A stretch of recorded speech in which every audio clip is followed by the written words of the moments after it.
Shalom, aujourd'hui une histoire sur la mémoire phénoménale du Rav Ovadia Yosef Zichrono Livracha. Il étudie avec son fils, Rav David Yosef Shalita, son fils qui devient un des rabbinim importants du monde sfaradi ici en Israël. Et Rav Yosef a raconté qu'il étudiait avec son père. Et c'était une page de Gemara, il s'est trompé dans la page, il n'a pas dit la bonne page. Il a dit la bonne Gemara, mais pas la bonne page. Alors son père a corrigé. Alors le fils a dit, ok, bon, c'est pas important, l'essentiel c'est que je connaisse la Gemara. Non, il faut que tu connaisses aussi la page. Et quoi, papa, et toi tu connais les pages? Oui, moi je connais les pages. Alors 2-3 jours plus tard, ils étaient en train de manger, il a pris une Gemara, Zvachim, ce genre de Gemara qu'on n'étudie pas trop souvent, c'est le truc des sacrifices, c'est pas actuel, hein, c'est un homme de halakha, le Rav Ovadia Yosef. Et il a entouré d'un drap, et là c'est juste une petite ligne d'un Tosfot. Papa, c'est où? Tac, il a dit le traité, la page. Phénoménal. Et ça, c'est sur le chasse. La Gemara, c'est 2700 pages, d'accord, mais il connaissait, c'est absolument phénoménal. Alors, il a écrit le Rav David Yosef que 2 ans avant son décès, le Rav David Yosef, donc il a tout à fait sa tête, quelqu'un est venu se plaindre qu'il a acheté des tefilines et qui ne correspondaient pas à ce qu'il avait commandé.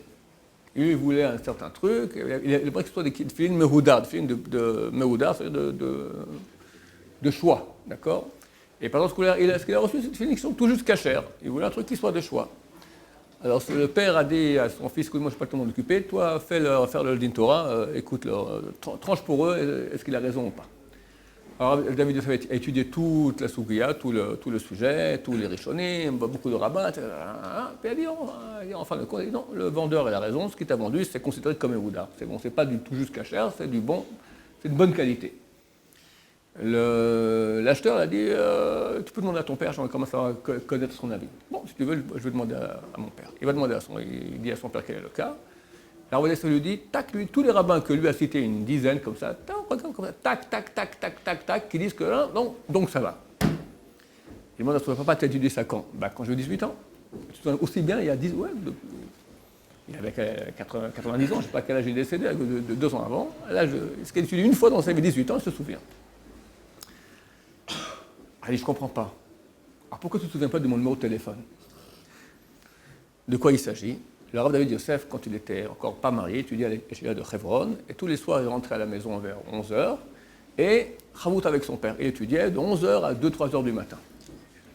Un bout jour, il s'est marié, et son père voulait continuer à étudier avec lui. Il dit, ouais, maintenant je suis marié, donc je vais voir un peu ma femme. Alors papa, je ne viendrai pas à 11h. Tous les soirs, tu me dis à quelle heure arriver. Parce que des fois, il y a des trucs, il part, il a fait une conférence, etc. Donc tous les soirs, le Rav Yosef, il appelait son fils, tu peux venir à cette heure-ci, et ils étudiaient jusqu'à 2-3h du matin. Mais tous les soirs, il ouvrait son calepin, voir le numéro de son fils, tac, il appelait au téléphone. Et sa femme se moquait de lui, je ne comprends pas, tu connais toute la Torah, le numéro de téléphone de ton fils, tu ne connais pas? Alors il pose cette question à son père, et sa mère, la femme de Rav Yosef, qui est présente, dit, ouais, laisse tomber, il ne veut pas se souvenir du numéro de téléphone. Alors il dit, je vais l'apprendre, et demain vous verrez que je vais appeler par cœur. Et il se met à prendre le numéro de téléphone comme ça, 20 fois, il apprend le téléphone de son fils.